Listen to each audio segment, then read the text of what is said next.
Assalamualaikum warahmatullahi wabarakatuh. Perkenalkan, saya Nurul Hikmah Nasution dengan NIM 2014040031 dari kelas Tadris Matematika B. Di sini, saya akan memenuhi tugas rancangan pembelajaran matematika dengan dosen pengampu Ibu Nita Putri Utami, MPD. Baiklah, hal-hal yang akan kita bahas yaitu ada 6, yaitu yang pertama, rincian minggu efektif, yang kedua, program tahunan, yang ketiga, program semester, yang keempat adalah KKM, yang kelima adalah analisis KI dan KD, dan yang keenam adalah silabus. Baiklah, masuk kita ke pembahasan. Yang pertama adalah rincian minggu efektif, di mana pokok pembahasan rincian minggu efektif itu ada 5. Yang pertama, pengertian kalender akademik dan cara membacanya. Yang kedua, pengertian rincian minggu efektif. Yang ketiga, komponen-komponen dalam menyusun rincian minggu efektif. Yang keempat, faktor-faktor yang perlu diperhatikan dalam menyusun rincian minggu efektif. Dan yang terakhir adalah rincian minggu efektif itu sendiri. Baiklah, masuk kita ke pembahasan yang pertama, yaitu pengertian kalender akademik. Kalender akademik yaitu merupakan komponen di mana pengaturan waktu untuk kegiatan pembelajaran peserta didik selama 1 tahun ajaran yang mencakup permulaan tahun pelajaran, minggu efektif belajar, waktu pembelajaran efektif, dan hari libur. Di mana komponen kalender pendidikan itu yang pertama adalah permulaan waktu pembelajaran, di mana permulaan waktu pembelajaran di setiap satuan pendidikan dimulai pada setiap awal tahun pelajaran. Yang kedua adalah pengaturan waktu pelajaran, yaitu yang pertama minggu efektif belajar. Jumlah minggu kegiatan pembelajaran di luar waktu libur untuk setiap tahun pelajaran pada setiap satuan pendidikan. Yang kedua adalah waktu pembelajaran efektif, yaitu jumlah jam pembelajaran setiap minggu yang meliputi jumlah jam pembelajaran untuk seluruh mata pelajaran termasuk muatan lokal. Yang ketiga adalah pengaturan waktu libur, di mana pengaturan waktu libur ini dilakukan dengan mengacu pada ketentuan yang berlaku tentang hari libur, baik nasional maupun daerah. Dan yang terakhir adalah kalender pendidikan, di mana di Indonesia, kalender pendidikan bagi sekolah-sekolah ini diatur secara nasional dengan surat keputusan Menteri Pendidikan dan Kebudayaan. Penyusunan kalender akademik, yaitu yang pertama tentang aspek penting dalam penyusunan KA.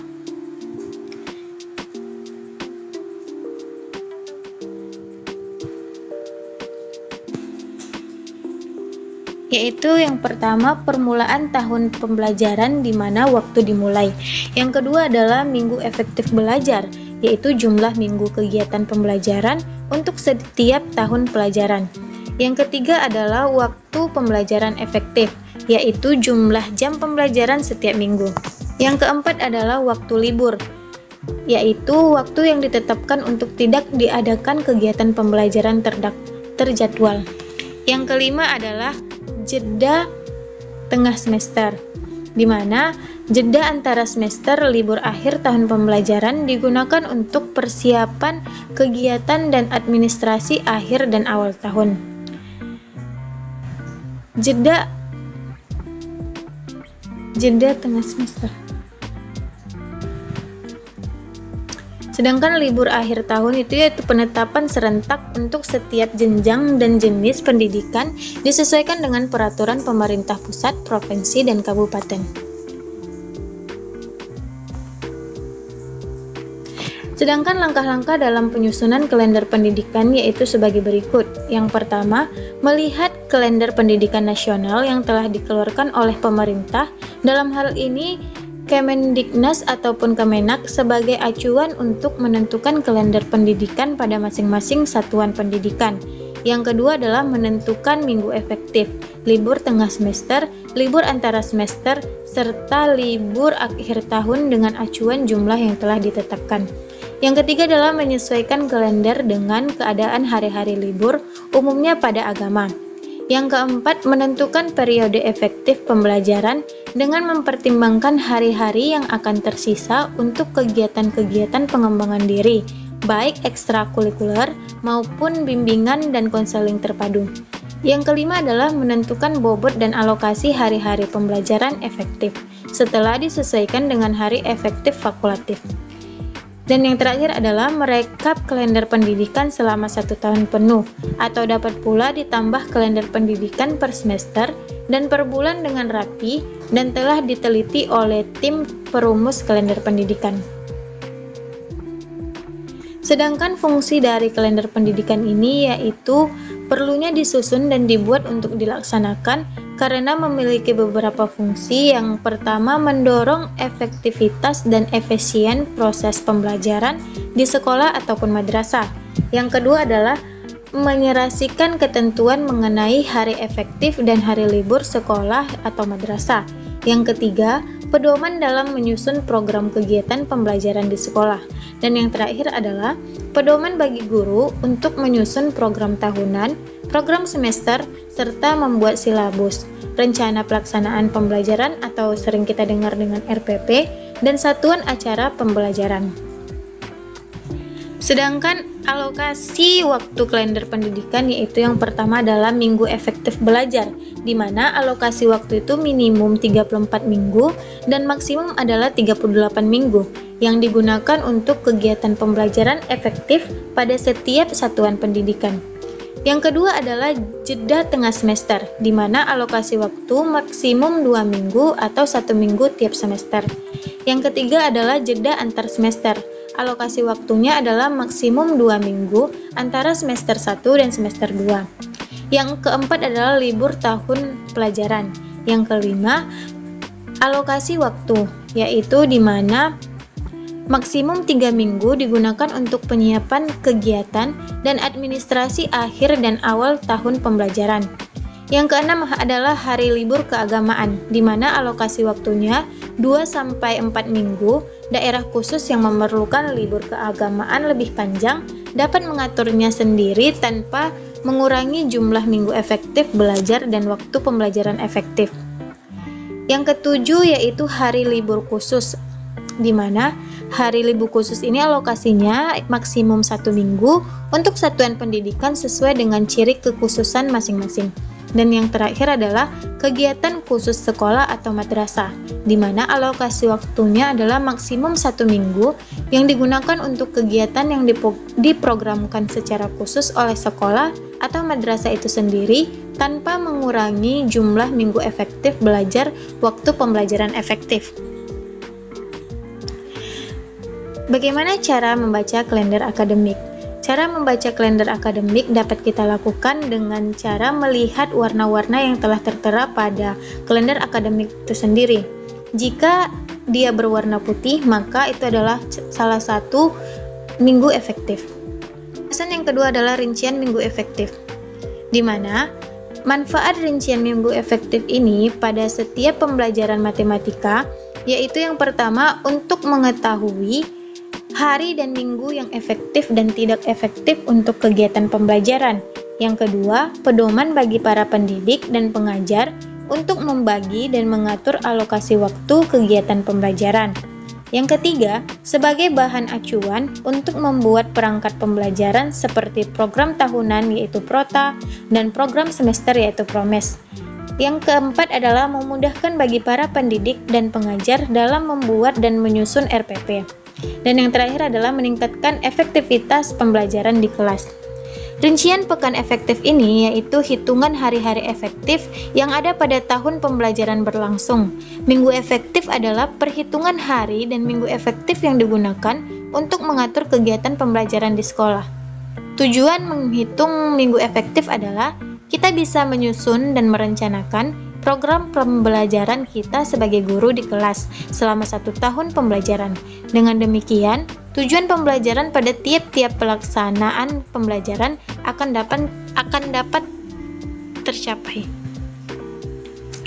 Komponen-komponen dalam penyusunan minggu efektif yaitu yang pertama adalah identitas mata pelajaran, di mana identitas mata pelajaran ini terdiri dari satuan pendidikan, mata pelajaran, kelas atau program, semester, dan tahun pelajaran.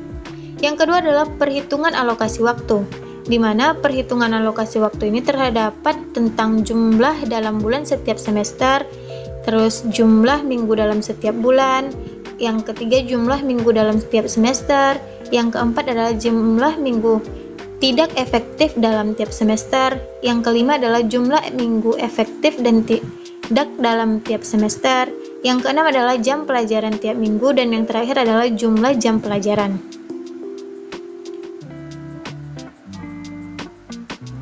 Sedangkan distribusi alokasi waktunya yaitu berisi rencana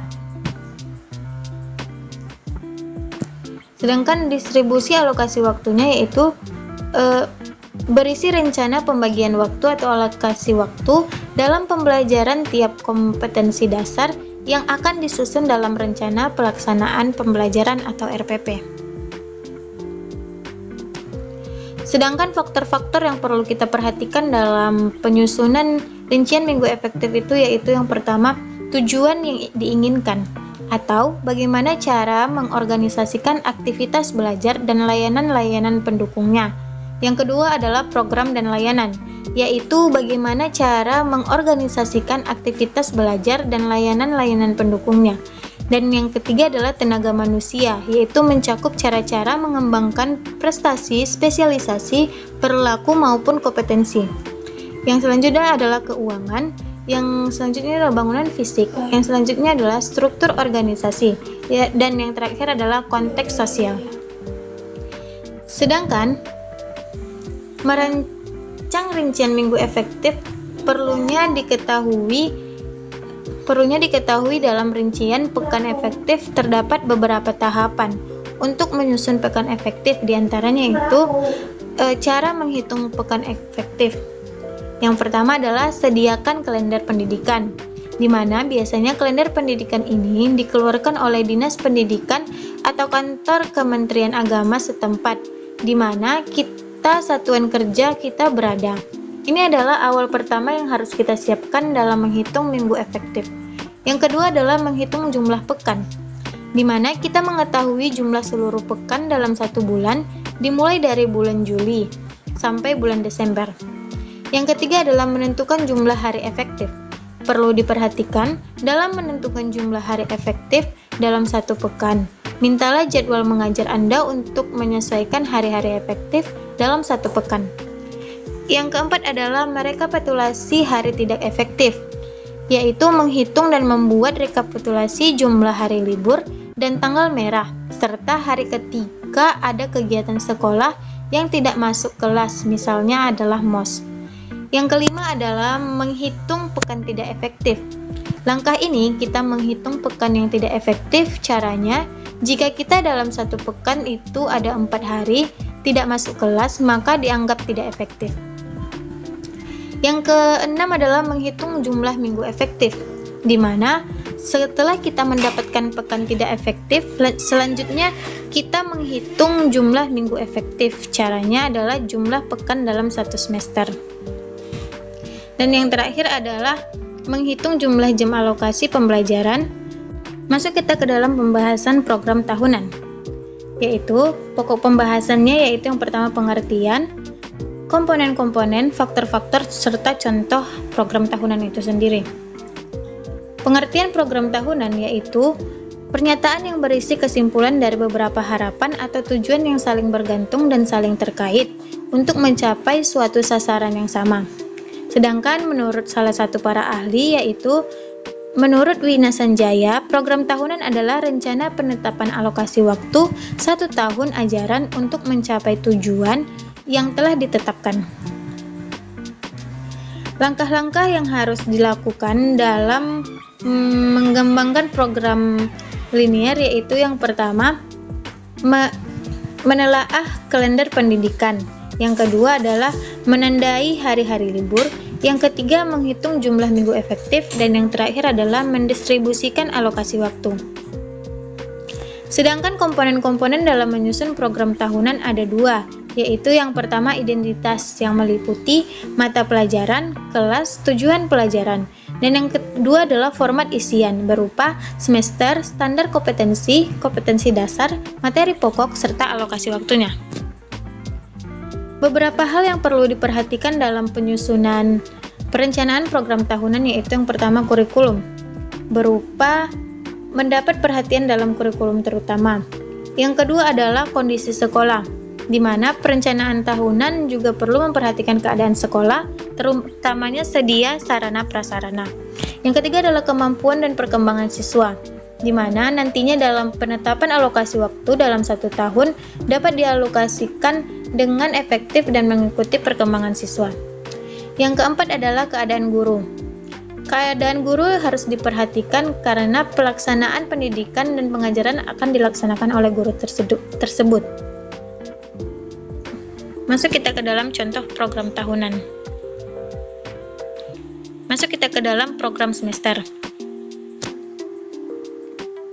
Sedang pokok pembahasannya adalah tentang pengertian program semester, yaitu komponen-komponen dalam penyusunan program semester, faktor-faktor yang perlu diperhatikan dalam menyusun program semester, dan yang terakhir adalah manfaat program semester.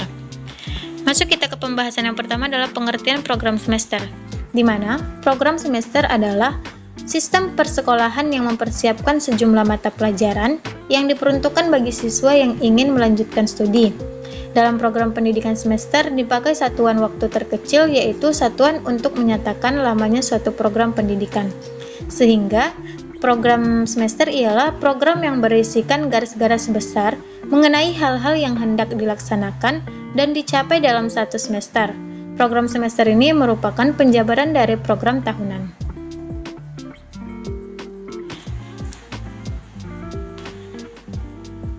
Sedangkan komponen-komponen dalam penyusunan program semester yaitu yang pertama adalah identitas. Identitas seperti yang lalu adalah satuan pendidikan, mata pelajaran, kelas, semester, tahun pelajaran.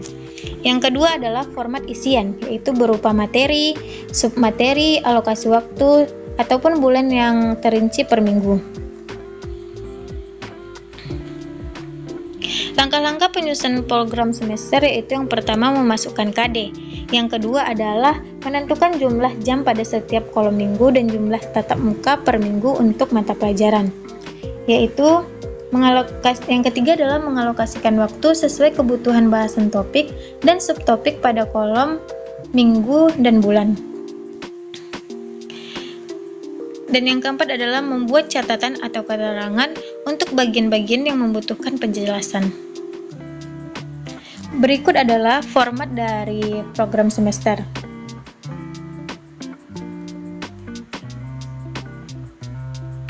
Sedangkan faktor-faktor yang perlu diperhatikan dalam menyusun program semester yaitu yang pertama adalah kurikulum, di mana dalam perencanaan atau penyusunan suatu program pelajaran, hal pertama yang perlu mendapat perhatian adalah kurikulum pada program semester yang berhubungan dengan menentukan standar kompetensi dan kompetensi dasar yang ingin dicapai, jumlah alokasi waktu, serta jumlah jam pembelajaran setiap standar kompetensi dan kompetensi dasar. Yang kedua adalah kondisi sekolah, di mana tersedianya sarana dan prasarana serta alat bantu pembelajaran. Dengan adanya sarana dan prasarana yang baik, dapat membuat proses pembelajaran berlangsung baik dan program semester terlaksana dengan baik. Yang ketiga adalah kemampuan dan perkembangan siswa. Sebagai komponen penting dalam pengajaran, juga berlaku untuk pembuatan program semester, dengan melihat kemampuan dan perkembangan dari siswa tersebut. Yang kelima adalah keadaan guru, di mana segala hal yang berkenaan dengan pelaksanaan pendidikan dan pengajaran akan dilaksanakan oleh guru. Maka, dengan keadaan guru yang baik, diharapkan untuk merancang program semester dengan yang baik pula. Yang terakhir adalah manfaat program semester, di mana manfaatnya itu yang pertama adalah mempermudah seseorang guru dalam proses pembelajaran selama 1 semester. Yang kedua, sebagai petunjuk arah kegiatan dalam mencapai tujuan pembelajaran yang dilakukan. Yang ketiga, sebagai pola dasar dalam mengatur tugas dan wewenang bagi setiap unsur yang terlibat dalam kegiatan pembelajaran. Yang keempat, sebagai pedoman kerja bagi setiap unsur, baik guru maupun murid. Dan yang kelima adalah sebagai alat ukur keaktifan suatu proses pembelajaran sehingga setiap saat dapat diketahui ketetapan dan kelambaan kerja. Dan yang terakhir, untuk bahan penyusun data agar terjadi keseimbangan kerja untuk menghemat waktu, tenaga, alat-alat, serta biaya. Masuk kita ke pembahasan yang keempat adalah kriteria ketuntasan minimal atau KKM. Yang pertama adalah pengertian KKM. Istilah kriteria dalam penilaian sering juga disebut sebagai tolak ukur atau standar kriteria. Tolak ukur standar adalah sesuatu yang digunakan sebagai patokan atau batas minimal untuk sesuatu yang dapat diukur. Kriteria ketuntasan minimal adalah paling rendah untuk menyatakan peserta didik mencapai ketuntasan. Fungsinya yaitu yang pertama adalah sebagai acuan bagi pendidik dalam menilai kompetensi peserta didik sesuai kompetensi dasar mata pelajaran yang diikuti. Yang kedua, sebagai acuan bagi peserta didik dalam menyiapkan diri mengikuti penilaian mata pelajaran. Yang ketiga, dapat digunakan sebagai bagian dari komponen dalam melakukan evaluasi program pembelajaran yang dilaksanakan di sekolah. Yang keempat adalah merupakan kontrak pedagogik antara pendidik dengan peserta didik dan antara satuan pendidikan dengan masyarakat. Dan yang terakhir adalah merupakan target satuan pendidikan dalam pencapaian kompetensi tiap mata pelajaran. Satuan pendidikan harus berupaya semaksimal mungkin untuk melampaui KKM yang telah ditetapkan. Masuk kita ke dalam komponen-komponen dalam penetapan KKM, yaitu yang pertama adalah kompleksitas. Kompleksitas merupakan tingkat kesulitan materi pada tiap indikator, kompetensi dasar maupun standar kompetensi. Semakin tinggi tingkat kompleksitasnya, maka semakin kecil skor yang digapai. Yang kedua adalah sumber daya dukung, di mana sumber daya dukung yang dapat mendukung tercapainya kompetensi meliputi sumber daya alam ataupun sarana prasarana. Yang ketiga adalah tingkat kemampuan atau intake, di mana rata-rata siswa. Intake atau rata-rata siswa diambil dari nilai rata-rata hasil seleksi penerimaan siswa baru atau berdasarkan nilai hasil ujian nasional. Kelas atau rata-rata nilai yang diperoleh pada jenjang pendidikan yang lebih rendah. Sedangkan rambu-rambu dalam penetapan KKM yaitu yang pertama adalah nilai KKM maksimum 100, nilai KKM ditetapkan pada awal tahun, dan nilai KKM setiap KD merupakan rata-rata. Penetapan kriteria ketuntasan yaitu yang pertama adalah guru atau kelompok guru menetapkan KKM mata pelajaran dengan mempertimbangkan 3 aspek kriteria yaitu kompleksitas, daya dukung, serta indeksnya pada peserta didik. Hasil penetapan KKM oleh guru ataupun kelompok guru mata pelajaran disahkan oleh kepala sekolah untuk dijadikan patokan guru dalam melakukan penilaian. KKM yang ditetapkan disosialisasikan kepada pihak-pihak yang berkepentingan yaitu kepada peserta didik, orang tua, dan dinas pendidikan. Dan yang terakhir, KKM dicantumkan dalam hasil penilaian dilaporkan kepada orang tua wali peserta didik.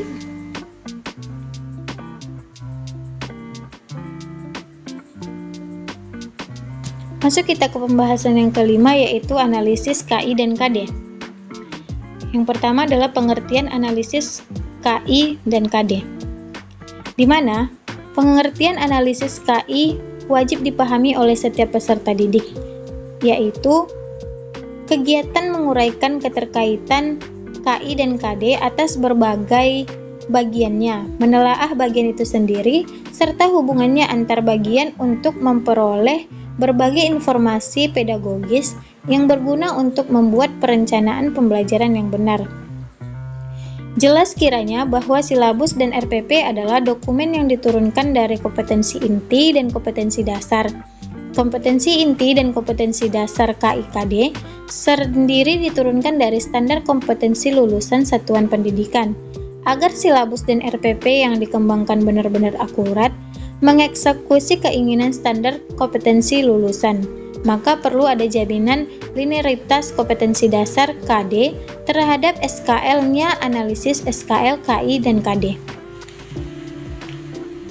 Yang kedua adalah tujuan analisis SKL, KI, dan KD. Di mana tujuannya itu yaitu yang pertama adalah perlunya dipahami kerangka berpikir terkait analisis SKL, KD, KI, dan KD ini agar pembelajaran yang disajikan berjalan sesuai skema besar pencapaian standar kompetensi lulusan kurikulum 2013. Yang kedua adalah kurikulum 2013 ditetapkan bukan sekedar update pengetahuan saja, dengan keterampilan saja. Kurikulum 2013 ditetapkan untuk menyiapkan siswa agar memiliki kompetensi baik sikap spiritual, sikap sosial, pengetahuan, dan keterampilan, agar nantinya unggul dalam persaingan global abad 21 ini. Yang ketiga adalah pada ranah operasional, pembentukan kompetensi lulusan dilakukan melalui pembelajaran yang dilakukan oleh guru di seluruh mata pembelajaran. Dalam konteks ini, materi pembelajaran dan proses pembelajaran menjadi instrumen penting menuju tercapainya standar kompetensi lulusan yang dicita-citakan. Yang ketiga adalah komponen-komponen dalam analisis SKL, KI, dan KD. Yaitu yang pertama adalah identitas mata pelajaran, di mana identitas mata pelajaran ini meliputi satuan pendidikan, mata pelajaran, kelas atau program, dan tahun pelajaran.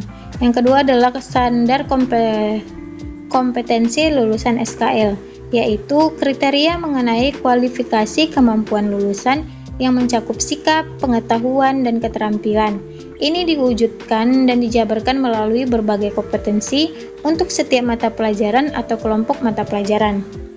Yang ketiga adalah kompetensi inti atau KI, di mana dalam mengembangkan materi pembelajaran, kegiatan pembelajaran, dan indikator pencapaian kompetensi.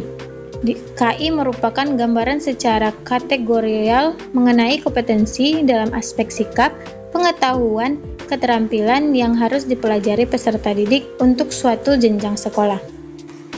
Yang keempat adalah kompetensi dasar atau KD, di mana merupakan kompetensi setiap mata pelajaran untuk setiap kelas yang diturunkan dari kompetensi inti.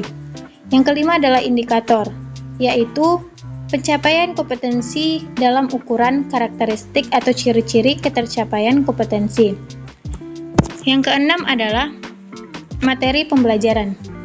Secara garis besar dapat dikemukakan bahwa materi pembelajaran yaitu berupa pengetahuan, keterampilan, dan sikap yang harus dilakukan oleh peserta didik dalam rangka memenuhi standar kompetensi yang telah ditetapkan. Dan yang ketujuh adalah kegiatan pembelajaran, yaitu suatu proses yang mengandung serangkaian kegiatan guru dan siswa atas dasar hubungan timbal balik yang berlangsung dalam situasi edukatif untuk mencapai tujuan tertentu. Yang terakhir adalah rencana penilaian, yaitu perencanaan agar suatu kegiatan tersebut dapat berjalan sesuai dengan tujuan yang telah diharapkan. Masuk kita ke pembahasan yang keempat, yaitu langkah-langkah dan faktor-faktor yang perlu diperhatikan dalam analisis KI dan KD. Di mana langkah-langkahnya itu ada 9, yaitu yang pertama adalah membaca substansi standar kompetensi lulusan tahun 2013, membaca dan mengoperasikan dengan SKL tahun 2006. Yang ketiga, membaca SKL dan KI mata pelajaran. Yang keempat, menyusun kompetensi dasar yang mengacu pada SKL dan KI. Dan yang kelima adalah menjabarkan lingkup berdasarkan pada kompetensi dasar. Yang keenam, menuliskan aktivitas belajar siswa untuk mencapai kompetensi dengan mengacu pada silabus mata pelajaran. Yang ketujuh adalah menentukan teknik dan instrumen penilaian dengan mengacu pada silabus. Yang kedelapan, lakukan hingga seluruh SKL, KI, KD mata pelajaran terakomodasi. Dan yang terakhir adalah berdiskusi dan atau memadukan hasil analisis dengan teman seprofesi sehingga menghasilkan kesepakatan bersama. Langkah-langkah dalam dan faktor-faktor yang perlu diperhatikan dalam analisis SKL, KI, dan KD, yaitu yang pertama adalah baca dan pahami alur analisis kompetensi yang melibatkan 7 kompetensi dapat dilihat pada gambar berikut. Yang kedua adalah merancang pembelajaran dan penilaian dapat kita lihat pada alur berikut. Selanjutnya kita akan masuk ke pembahasan yang terakhir adalah silabus. Silabus dengan materi adalah pengertian silabus, komponen-komponen silabus, faktor-faktor yang perlu diperhatikan dalam menyusun silabus, serta contoh silabus. Yang pertama adalah pengertian silabus. di mana silabus adalah suatu perangkat rencana dan pengaturan pelaksanaan pembelajaran serta penilaian yang disusun secara sistematis dan membuat komponen-komponen yang saling berkaitan untuk kemudian mencapai penguasaan kompetensi dasar. Yang kedua adalah tujuan silabus, mempermudah, memperlancar, serta meningkatkan hasil proses pembelajaran, mengajar, dan menyusun berbagai rencana pembelajaran secara profesional, yang sistematis dan berdaya guna. Sedangkan silabus menjadi acuan dalam penyusunan rencana pembelajaran. Merupakan fungsi dari silabus, yaitu dapat dijadikan pedoman dalam penyusunan buku siswa serta alat untuk aktualisasi kurikulum secara operasional pada tingkat satuan pendidikan.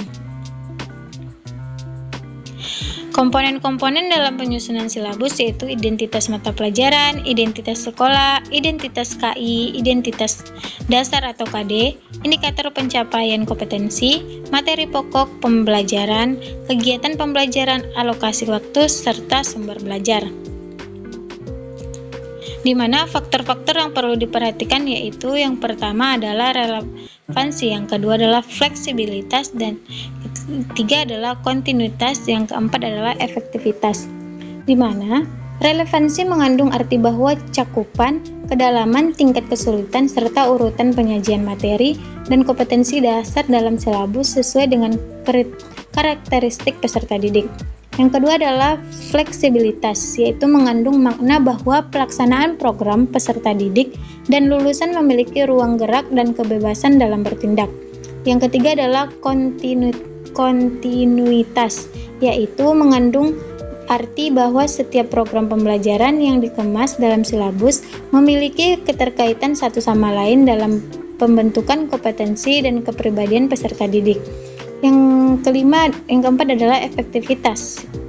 Dalam pengembangan silabus berkaitan dengan keterlaksanaannya dalam pembelajaran. Selanjutnya adalah efisien. Dalam pengembangan silabus berkaitan dengan upaya untuk menghemat penggunaan dana, daya, dan waktu tanpa mengurangi hasil. Yang selanjutnya adalah konsisten, di mana konsisten ini adalah mengandung arti bahwa antar standar kompetensi, yaitu kompetensi dasar, indikator, materi pokok, dan sebagainya. Yang selanjutnya adalah memadai. Dalam pengembangan silabus mengansur arti bahwa ruang lingkup indikator, materi standar, pengalaman belajar dilaksanakan dapat mencapai kompetensi dasar yang telah ditetapkan. Yang terakhir adalah menyeluruh, di mana komponen silabus mencakup keseluruhan ranah kompetensi yaitu kognitif, afektif, dan psikomotorik. Sedangkan langkah-langkah dalam pengembangan silabus yaitu yang pertama mengkaji kompetensi inti dan kompetensi dasar, yang kedua mengidentifikasi materi pokok pembelajaran, yang ketiga mengembangkan kegiatan, yang keempat merumuskan indikator pencapaian kompetensi dasar, yang kelima menentukan jenis penilaian, yang keenam menentukan alokasi waktu, dan yang terakhir adalah menentukan sumber belajar.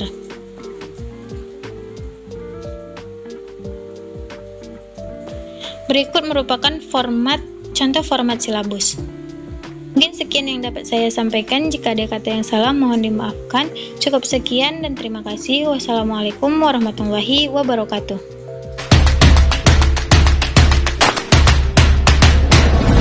Mencintai, mudah beli mengingkari, ada sakit hati ini.